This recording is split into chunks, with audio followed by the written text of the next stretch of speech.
did Mary do when Jesus came to their house? She washed Jesus' feet, wiped Jesus' feet with that costly oil. Yeah, with that perfume.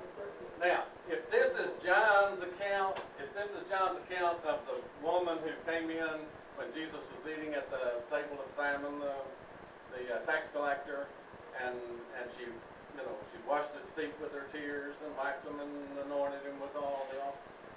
Maybe, but that's not the point of John's story. I said that because we want to look at all the parallel stuff.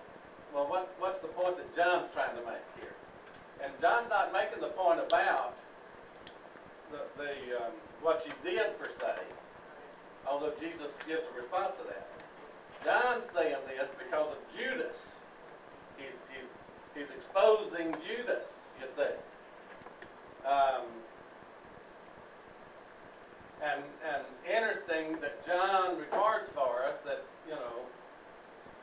number one, it's 6 days before the Passover, which is the last Passover of Jesus' life, you see. He will be killed and resurrected. So we got 6 days before the Passover. If the Passover is Thursday, you can just figure out a lot of people want to say Friday, Good Friday. But you do that what you want to. But you get the idea of how close it is. How soon is death going to be in the resurrection. 6 days before the Passover. And then John records for us that Bethany, of course, is where Lazarus was, whom Jesus raised from the dead. And the reason John mentions that is going to be seen further down in the book. If you've read the chapter, you already know. But he, there's method to his madness. There's logic here that flows. So that's my commentary. And interesting, Martha was serving, which is what she does. But Lazarus was one of those reclining at the table with him. And Mary then took the pound of very costly perfume, anointed his feet, wiped his feet with her hair. The house was filled with the fragrance of the perfume. And here's the punchline. You see, what did Judas do? Complained about that. Yeah. Why was this perfume not sold and the money given to the poor, And John gives us that comment. Judas, who was intending to betray him. Now, just a couple of thought things. You know that statement lets you know that John is writing after the fact. He's writing two people, by the way, after the death, burial, and resurrection of Jesus. So he's writing this letter sometimes in between 60 and 70, so AD. So 30 or 40 years after this event, or 32, 40. So he tells us the reason why Jesus asked this question was not because of what? Yeah, not because he was concerned about poor people, but because he was a thief and he had the money box. He carried the money pouch, and he used to pilfer money out of it. He'd take him some money. So Judas was not just a betrayer. I mean, we see already he's a lover of money. And that lets us know, by the way, something about the fact that when the priest comes to him and say, hey, we'll give you 30 pieces of silver if you'll turn him over to us, So we see the heart of Judas, before that event takes place. You see the point? Now, and Jesus' response to her was, of course, let her alone that she may keep it for the day of my burial. For you always have the poor with you, but me you don't have. And so he's beginning to emphasize to them the fact that he's going to die, that he's not going to be there. So, again, and again, by the way, I think it's emphasis on how soon his death's going to be as well. It's very imminent. Now, what did the crowds do, and what did the chief priests do? How did they respond to what the crowds did? They were not happy. Yeah. They wanted to put Lazarus to death. When a large crowd of Jews learned that Jesus was there, they didn't just come to see Jesus. They came to see Lazarus. That's why John wrote this point. They didn't come to see Jesus or hear Jesus. This is a novelty. There's a man living in that house who was raised, he was dead, and he's been raised from the dead. You see, that kind of takes us back to Jesus telling the crowds when he fed them the loaves and the fishes. You didn't come because you wanted to hear my teaching. You came to eat the loaves and the fishes. You came to get see the sights and to have the gifts. So they came to see Lazarus, whom Jesus had raised from the dead. And so John tells us that the chief priests planned to put Lazarus to death too. Now, they're going to put him to death also, which means they're going to put Jesus to death, and they're going to put Lazarus to death also. So they're plotting their plot. They're getting to the doing of it. Now, why would they have to kill Lazarus? He's a witness of what Jesus has done. Evidence. Yeah, he's the evidence of what Jesus has done. You see. As long as he's walking around, look, there goes that man that was dead, and he's been raised from the dead. Jesus raised him from the dead. As long as he's alive, he's evidence. And so they got to get rid of the evidence. So they're going to get rid of Lazarus. And then they got to get rid of the one who's giving the evidence, Jesus. So there's no more evidence to deal with. And notice that on account of him, Lazarus, that is, many of the Jews were going away and were believing in Jesus. So they were beginning to believe that Jesus is truly the Messiah. See, the Jewish teachers were saying, no, he's not the Messiah. They're really beginning to believe Jesus is the Messiah. So again, we got to get rid of Jesus. We can't just, we're learning that our authority is not enough. You can tell people don't believe in him because he's not it, but just because you tell them, they go, listen.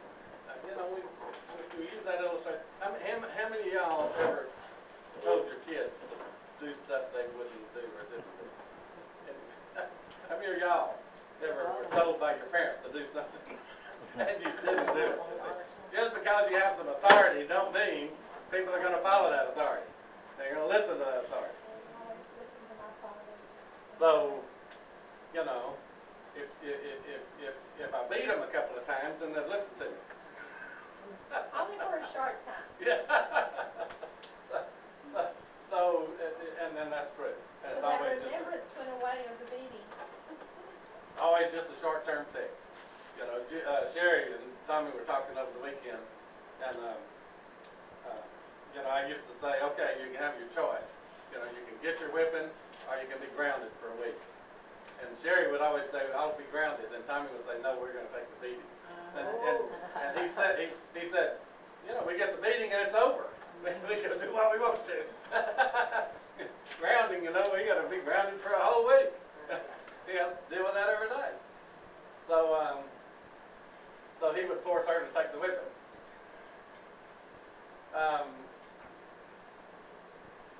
And just as a freebie, Sherry said, I said, if we'd have just took the grounding and then went in there and sat around him and talked to him for 40 minutes and pestered him, he'd say, get out of here. Okay, now, so actually verses 1 through 11 kind of get us to, the time of this last Passover time. And Jesus is now, as I said,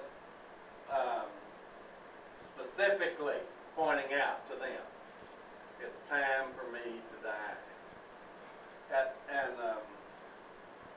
And so John records these things, and it's interesting to me. I don't always know how to deal with time factors, y'all. But remember when we started John, and we get John the Baptist came on the scene, and then on the next day Jesus came and John baptized him, and on the next day the disciple John pointed out Jesus to the disciples, and on the next day, and so we have those 4 days in a row type thing, and then we get over here, and we get 6 days before the Passover, and then on the next day, verse 12. Watch how John uses time in his writing. So the question was, what took place when Jesus went into Jerusalem? The people put the palm trees and. Yeah, big parade, huh? When Jesus comes in, they put all the palm branches and cloaks and everything in front of him. Because what's that symbolic of? The king coming into this throne. Yeah, let's roll out the red carpet. Here comes the king. Let's put down the. You don't step on the ground. Let's put out the red carpet. This is King coming in. And so John says, the people begin to shout, Hosanna, blessed is he who comes in the name of the Lord, even the King of Israel. Now, this statement here is from Psalm 118, which is a messianic psalm. This one does not say Jesus. It just says, blessed is the one who comes in the name of the Lord. John is the one who says that these people were saying he's the King of Israel. So they were quoting the messianic prophecy to say Messiah is here, and then they were saying, and it's Jesus. See, the Jews didn't want, the Jewish leaders didn't want to accept Jesus as Messiah. But the people, you see, are accepting Jesus as Messiah, the King of Israel. Because when you think Messiah, folks, you always think King. The King was the anointed one of God. In our history, some of y'all see haven't been around Church of Christ historically long enough to hear our brethren talk about the three offices in the Old Testament who were anointed: the prophet, the priest, and the king.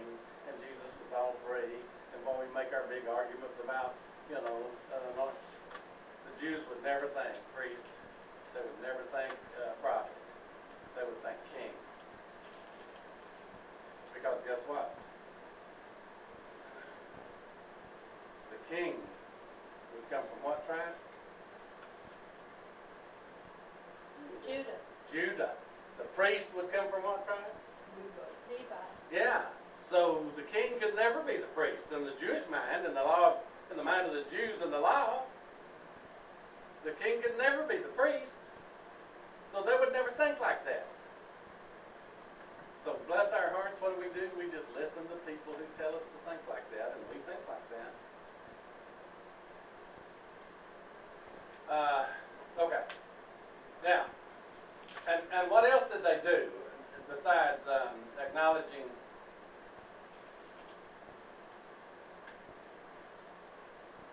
with the palm leaves and the coats and everything? What else did they do? They put him on a donkey. On a young donkey that had never been ridden, as it were, and then as it's written, they put him on a young donkey to fulfill what was written. Fear not, daughter of Zion, behold, your king is coming, seated on a donkey's coat. And that comes out of Zechariah. And in our Old Testament class, we're studying Daniel. And when we finish Daniel, we'll have to go back and get Ezra and Nehemiah. And then we'll get Haggai, Zechariah, and Malachi. Which is the last of the prophets. Zechariah 9.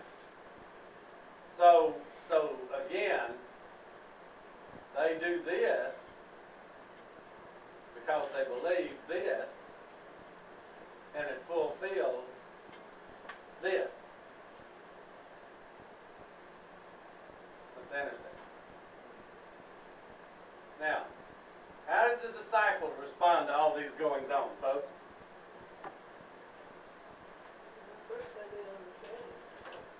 First. Yeah, they're not understanding what's going on. They're not understanding the people throwing the palm leaves and the coats and all this hoorah and all this hoopla and the shouting.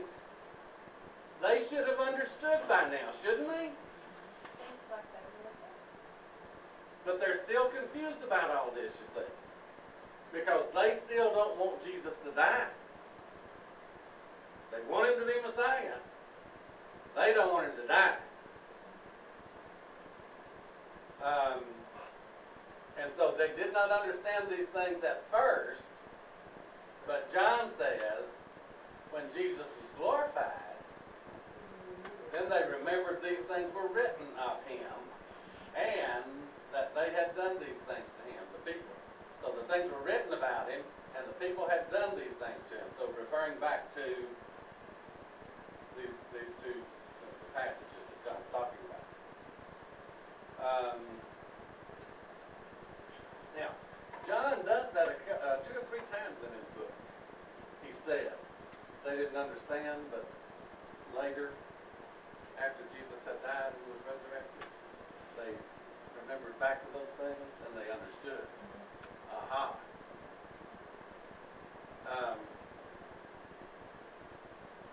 Of course, we do that sometimes, don't we? We read the Bible and we see something we don't understand, and then later on, then we say, aha. And we go back. That's what that means. That's what he was talking about. Now, so the people who were with him when he called Lazarus out of the tomb and raised him from the dead did what? Continue to testify. They kept telling everybody, this man raised a man from the dead, Lazarus. He lives in Bethany. We've seen him. Other people came to see him. That's what was going on. You know, remember back here when he said, they didn't come to see Jesus. They didn't come for Jesus' sake only, verse 9. But they came that they might also see Lazarus. He was a novelty.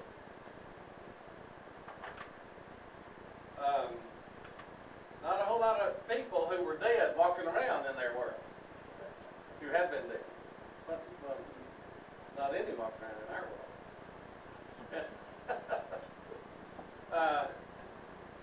Now we get to the punchline, folks. And boy, if you think the preaching was going on, well, now the preaching gets to going. And it's interesting, this paragraph here with these questions. There were some Greeks who were going up to worship at the feast. Now, Greeks, folks, are not always Gentiles. Sometimes they're the Grecian Jews. The Jews have been dispersed out there and had become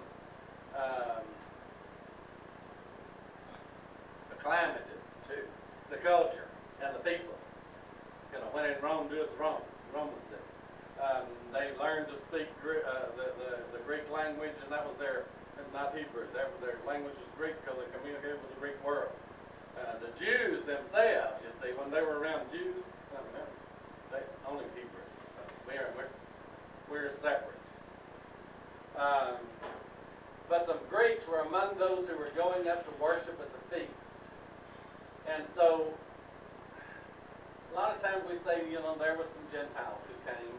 I don't know that that's true. I don't think so. I think it probably was Grecian Jews. But application-wise, and forgive me, you know, that's not a big thing. So I'm bore you with all that talk. But when they were being persecuted by Paul, then the Greeks were being taught then too. Oh yeah. Oh yeah. Yeah. Yeah. That's how all of them are. And remember that in Acts 6, when we see the table waiters in Jerusalem, you know, and Stephen, and he names those names, those are not Gentiles. They are Jews. because they were having an argument about the Hebrew widows were being taken care of, but the Grecian widows were not. You see. So, food for thought. You're right. That's a good comment. Now, so these came to Philip and said what?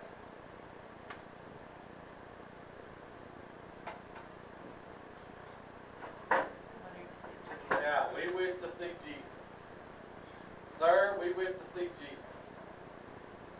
When I first came to Lindale, 1981, November, first time I walked up on the stage, they had a big, wide pulpit, with two places on it and a place to put your Bible and everything, you know, and a little indentation with your outline, and on the board right there in the middle of the front. Nobody could see it but the preacher. It said, "Sir, we wish to see Jesus." Just reminded the preacher that that's what he's there for. He's not there to preach his message. He's preaching, we wish to see Jesus. Well, these Greeks wanted to see Jesus. And what did Philip do?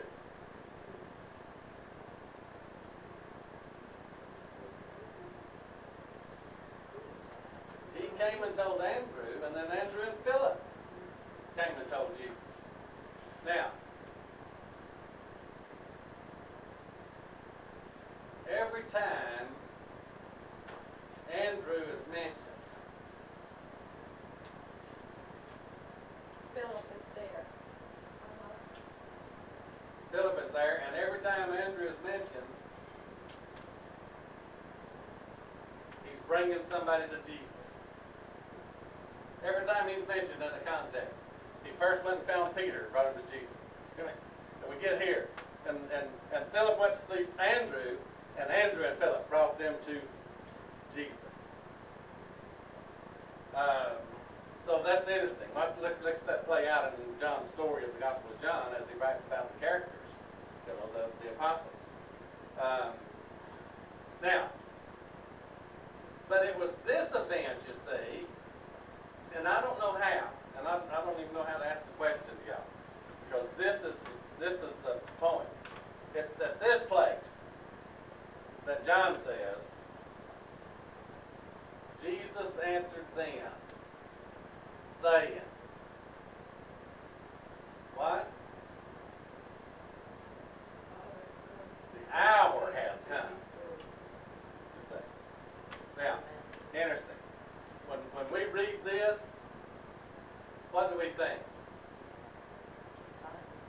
Yeah, time, but and right there, it's not the last days of his life. It's not the last day of his life.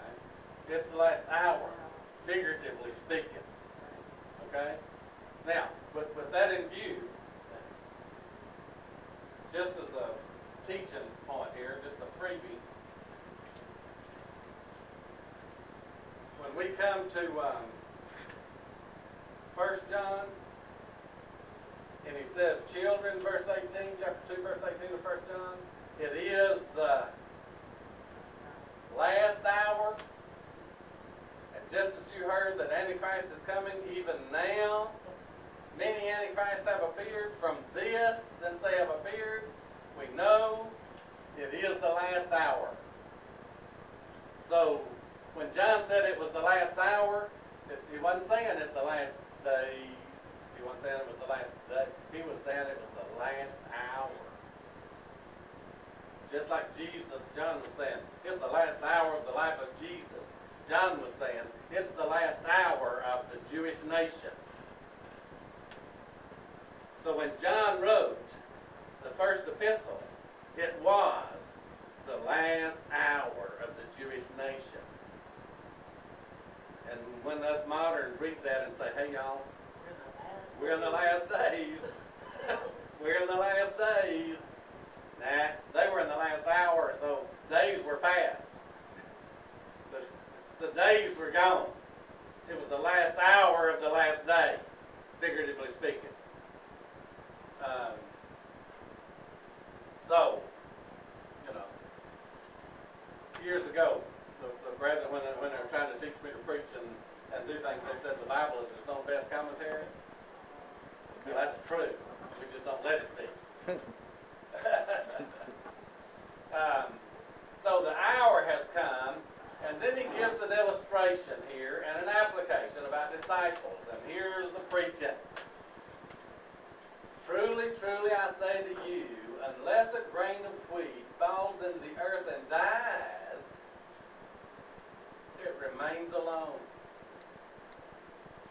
If you put a seed of wheat in the ground, it has to die. Did y'all understand that gardening was a figurative for burial and resurrection? When you put a seed in the ground, you bury the seed, and then the seed has to die. You know, it's got to die. The seed dies, you know, and now it comes up a living plant, a living grain. Figurative of death, burial, and resurrection, folks. There's the point, you see. That's why we talk about spring, life. You know, the flowers come to life, the grass comes to life, the springtime, fall. You know, it's you know. And we, by the way, interesting. We talk about the fall and the winter of life. What are we talking about? Yeah. You know, the last days, when you know, the winter of life is the last season of the life. But anyway. So, unless a grain of wheat falls into the earth and dies, it remains alone. But if it dies, it bears much fruit.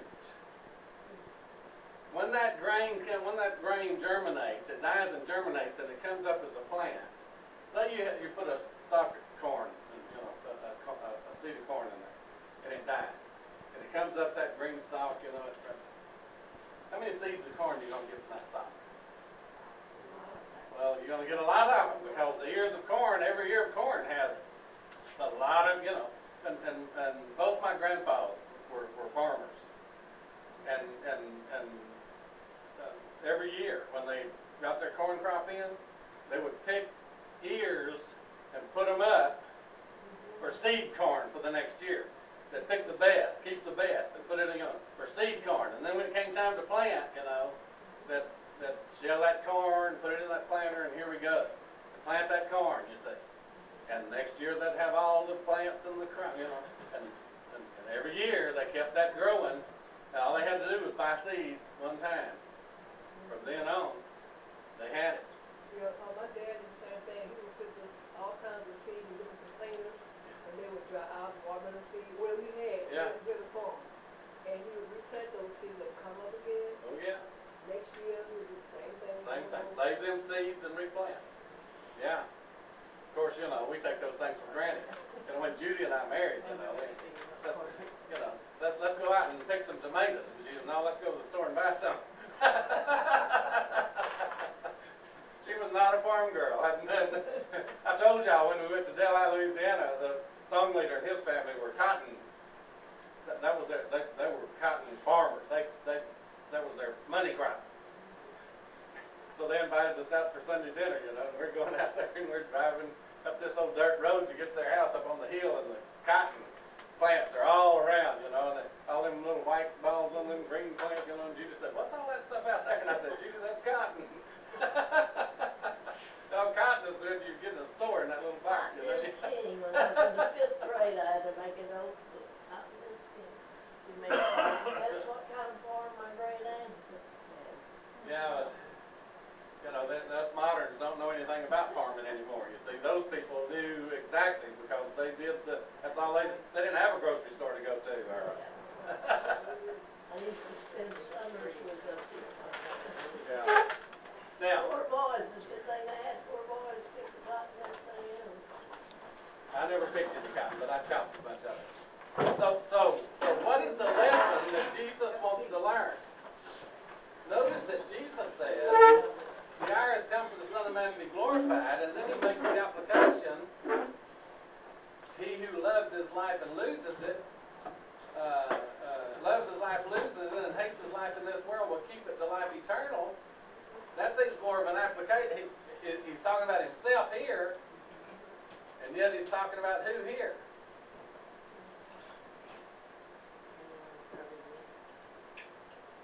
So what's he saying about this grain of wheat here, y'all? Think about it now. You put a grain of wheat in, and what happens?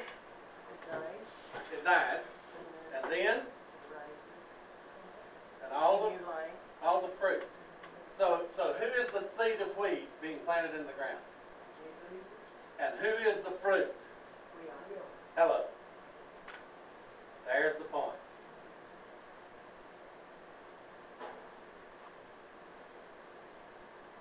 Unless the grain of wheat falls out that dies, it remains alone. He's talking about himself being glorified.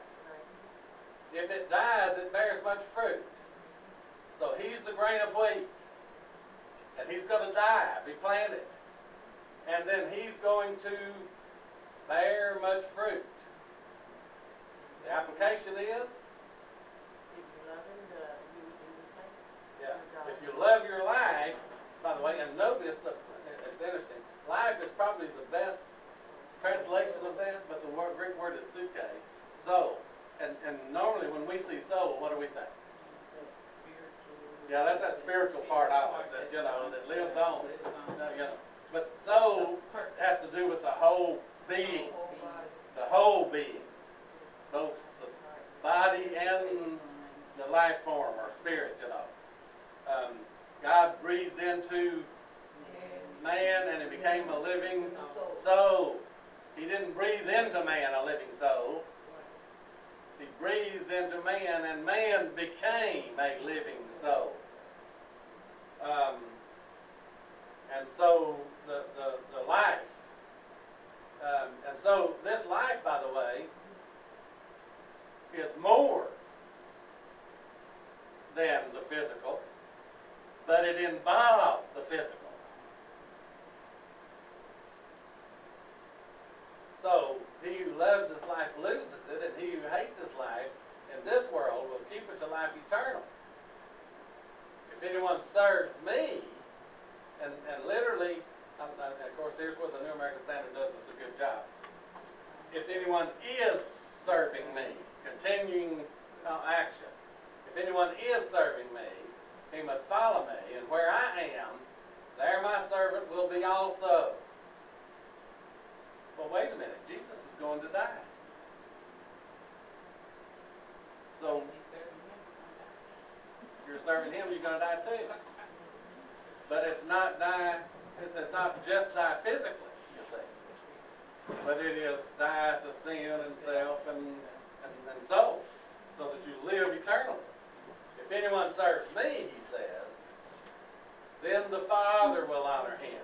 And I think, again, that's a get back to the idea that this is so Jewish it hurts. World in the book of John is the world of the Jews, not the world of mankind. And so when he tells them, if you serve me, the Father will honor you, that strikes right at those Jews who said they believed the Father, or followed the Father and loved the Father, but they didn't want Jesus.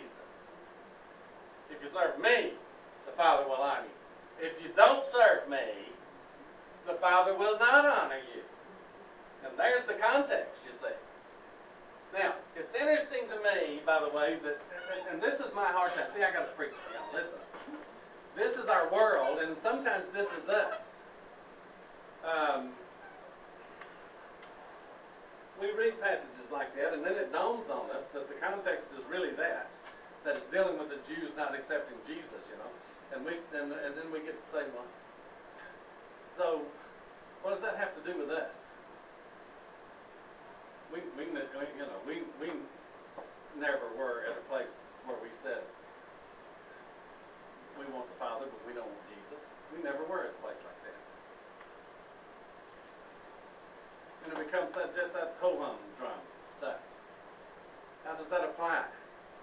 Well, we can read that and study that and say aha about that, and then say, oh well. But remember that the punchline, folks, is serving Jesus as Lord. Continuing to serve Jesus as Lord. Your life, you see. Manifest your faith.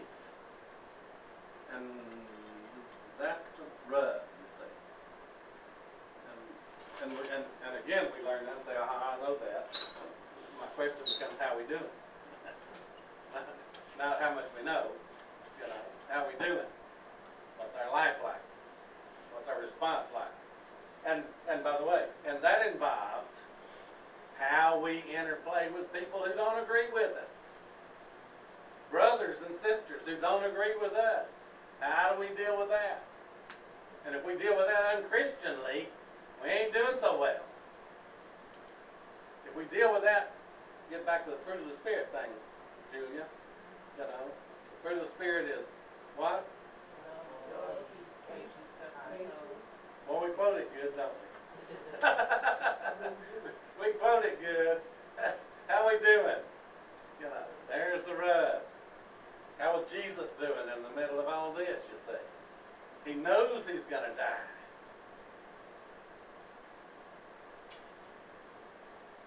Well, so we get to this 27 through 36 paragraph or so. Maybe even further, I don't know. Yeah. So we get to this place where John talks about this right here. I'm going to get ahead of myself, so I want y'all to, I'm going to remind you.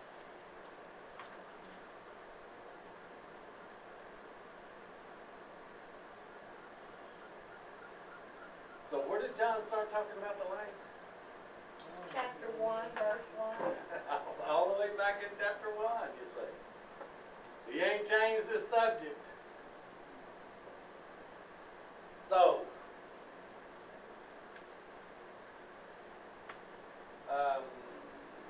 27. What does Jesus, how does Jesus respond? What was that question? How does Jesus respond to that?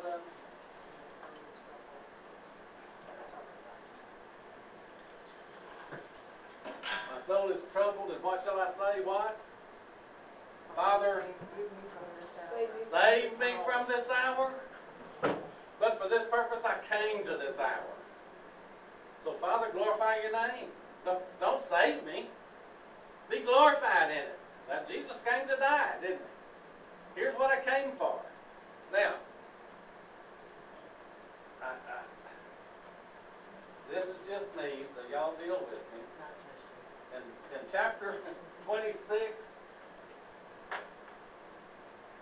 when Jesus institutes the supper, is that the place? And then he goes out to the garden to pray. Yeah, here we go. And he says, Father, if it's possible, let this cup pass from me. And what do we say Jesus is praying for there? It not to happen. Yeah, for it not to happen. Keep me from having it. Keep me from dying. I don't want to die. Let this cup pass from me. If it's possible, do it. Well, it wasn't possible, number one, but guess what? Jesus knew it wasn't possible, so he wouldn't pray that prayer. That's right. That's not the prayer Jesus prayed. He wasn't praying, let this cup pass from me, let me die, because he says, shall I say, Father, save me from this hour? Keep me from it? No. For this purpose I came to this hour. So he wasn't praying to God not to let him die. He was praying to God to let that hour pass so that the victory is there. He's going to die and be resurrected. And so Peter quotes David in Acts 2, he quotes that Psalm 16. You didn't allow my flesh to suffer corruption. So resurrection, victory, life, eternal life. Jesus came to die. He's asking for the strength to make it through that time. And so, Father, glorify your name. And this is my famous quote here, by the way. I love this. That a voice came out of heaven and said, what?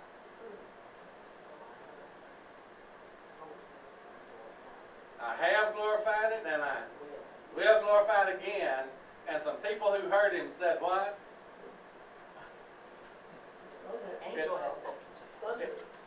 thundered. Some people said it thundered. And my question always is, you know, when the storms come and you hear the thunder, my question is, what'd you hear? Did you hear God talk, or did you just hear some thunder? Always hear God say. Some people heard God talk and said it thundered. And then some said an angel talked to him, you know. But again, it thundered. So what they hear? They just heard some rumbling. They didn't. God spoke, and Jesus understood it. But notice, Jesus said, "This voice has not come for my sake, for your sake, but for your sakes also." Now, did they understand what Jesus said? I don't think so. So how could the voice be for their sakes if they couldn't understand it?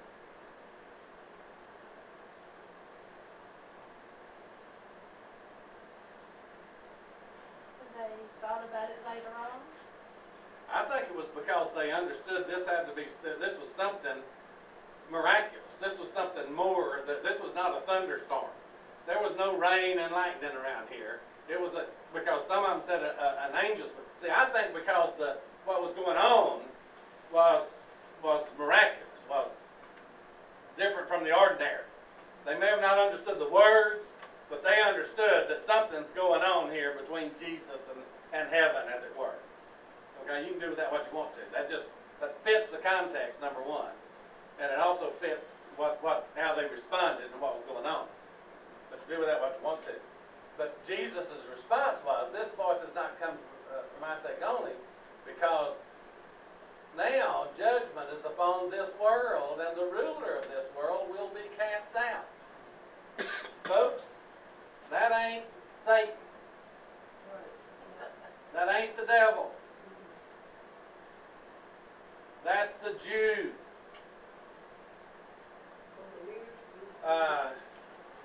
Remember, the word world consistently in the Gospel of John is the world of the Jews.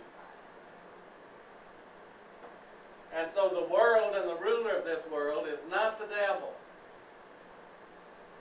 The ruler of the world is the Jews.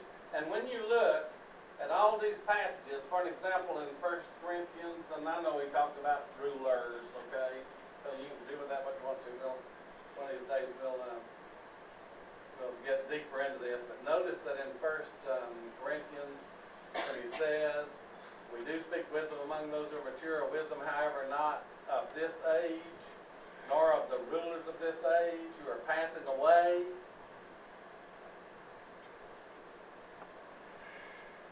Rulers of this age who are passing away. And I think, and I'm not a scholar, some of these guys, I see that word "who" could have always been translated "which is passing away. And so talking more about the age than the rulers, although you can do with that what you want to too.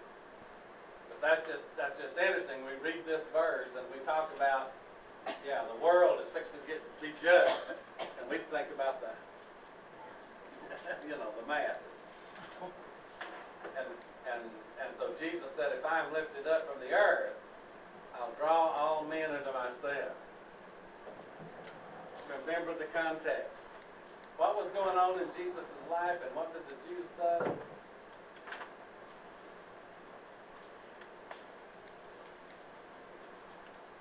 You see that you're not doing any good. This is verse 19. Back up to verse 19. You see that you're not doing any good. Look, what's happening? The whole world has gone after him. Well, the Gentiles hadn't gone after him yet, so they're not talking about them. So what world must they be talking about? The world of the Jews, you see. Consistently in the Gospel of John, the word "world" is used about the Jewish cosmos, the Jewish order of things. Wow.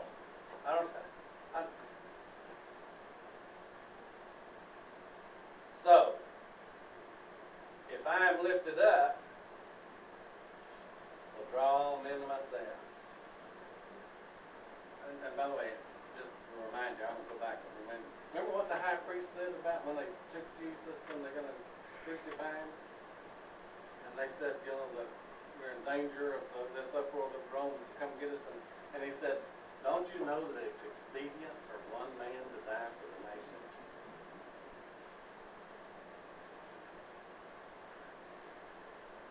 Now, so all who would come to God through Jesus would come to God through Jesus by the cross, by him lifted up. Well, that's interesting because what did Jesus tell Nicodemus about? You know, they compared Jesus with that event over there in Moses. Do you remember when they were in the wilderness and Moses did what? Lifted up the serpent, you know.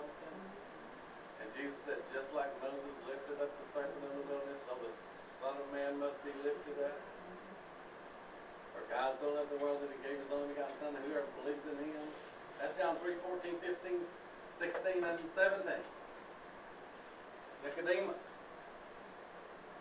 And what commentary was John tell us about his saying these things?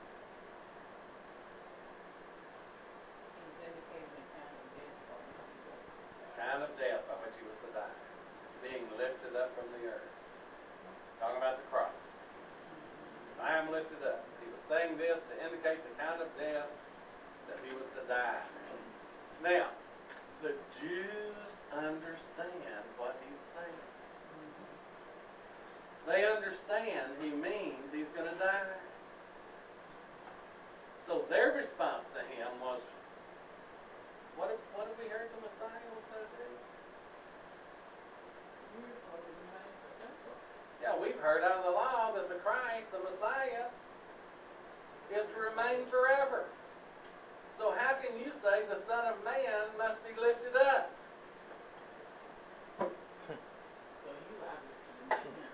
So evidently you're not the Son of Man. I mean, you're not the Messiah. You know, you may be the Son of Man, but you're not the Messiah.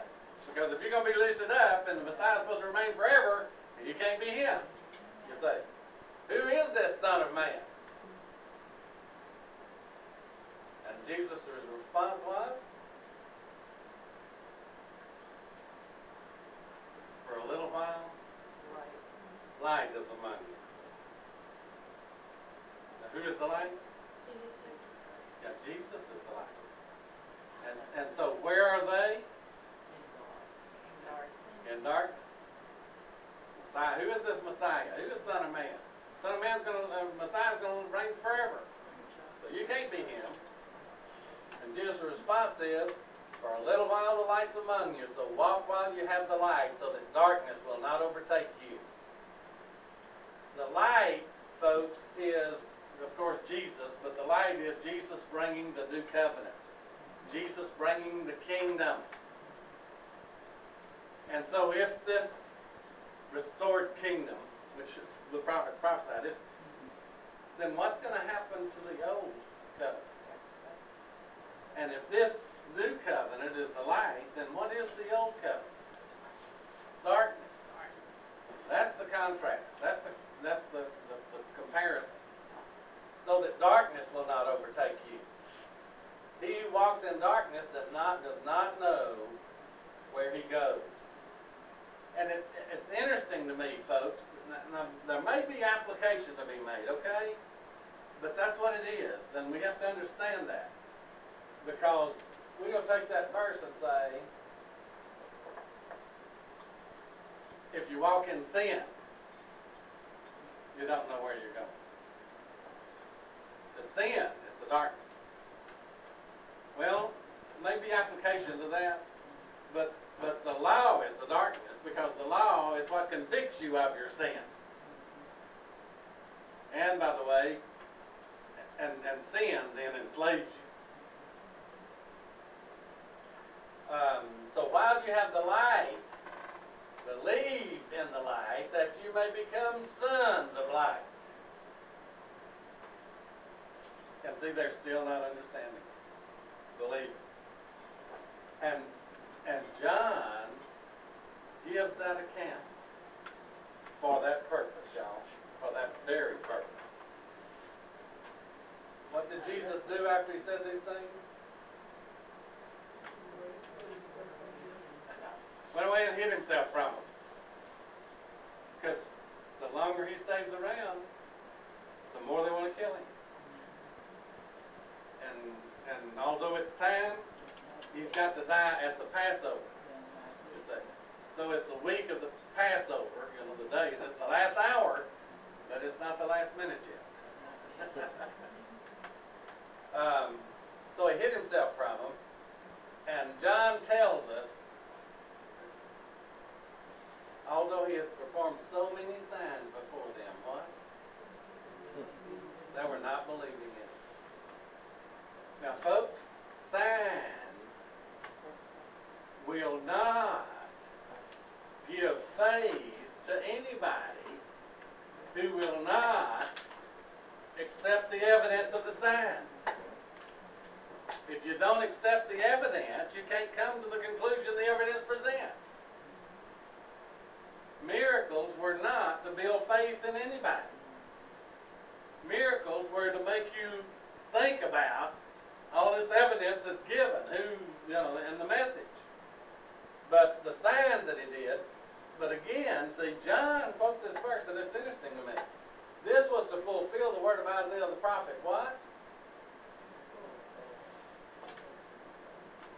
Who has believed our report? And to whom has the arm of the Lord been revealed? Now watch this. In Romans 10, where Paul gets down there and says, however, they did not all heed the good news, for Isaiah says, Lord, who has received our report? So faith comes from hearing, and hearing from the word of Christ. See, Paul makes the point. Faith comes from examining the evidence and coming to the proper conclusion. If you don't hear the word concerning Messiah, you can't believe in Messiah.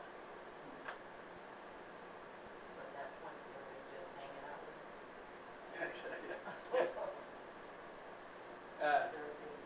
Yeah, but remember that we're probably dealing with more of the leaders of the Jews who weren't believing, because the common people were beginning to believe, more of them were beginning to believe. That's why they said, well, we got to kill Lazarus and kill Jesus because the whole world's going out to him. See, they're really starting to worry about it and the listening. And by the way, and John then says, by the way, what is the gospel? What is the theme of the gospel of John? What's he trying to do? Yeah, that you may believe that Jesus is Lord. Look here. They were not believing in him. See, though he's done many signs, they were not believing in him. And he quotes that verse from Isaiah that Paul uses. But what? For this reason they could not believe. For Isaiah said, he has blinded their eyes and hardened their hearts, so that they would not see with their eyes and receive with their heart and be converted, and I healed them. Well, if he blinded their eyes so they couldn't see, then they're not the problem. They're not a problem. So you can't blame them. They're not lost anymore. Because it's his problem, not ours. He blinded their eyes.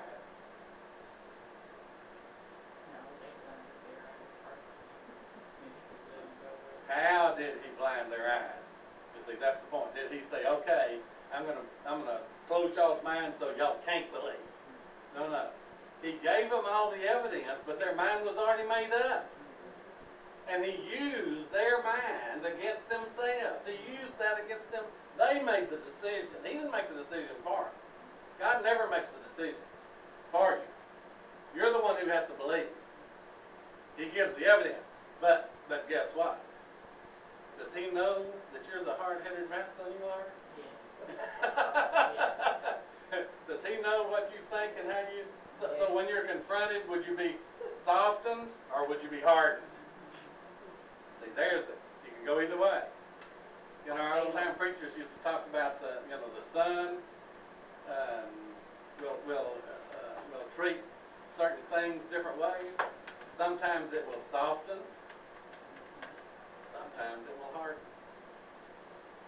Well, the SON treats people different they soften, sometimes they harden. There's the point. So who are we? Are we the ones who are being soft and moldable and glad and believing and understanding? We look at the evidence with open minds and open hearts and respond to it? Well, sometimes. Sometimes we do. Hallelujah. Like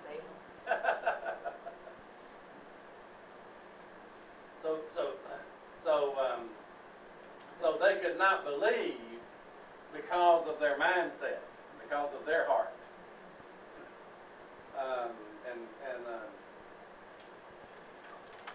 And he used that against them. I'm convinced that's the truth. Y'all can read it. But- I'm sorry? Yeah, just think. Yeah, think about it. That's right. Now, let me say this, and we'll stop here, and we'll start with this section next week. Notice, nevertheless, even many of the rulers believed in him. But for fear that they'd be put out of the synagogue, you see, they were not confessing. Now, I think that here is the beginning of the Judaizer, or at least the, they believed Jesus was Messiah, but they didn't want to be persecuted for their faith. And that's Galatians 6 and 9. So I'll stop there. Done those two. Any questions or comments? I told you. I have a question there. Okay. In verse 26, it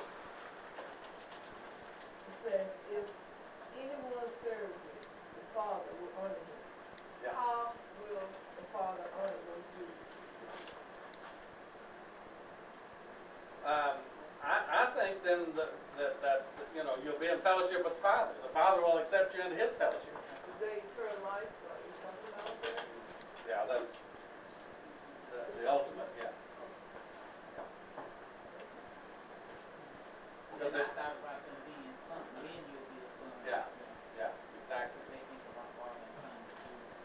Yeah. That's a good point. Exactly. Okay.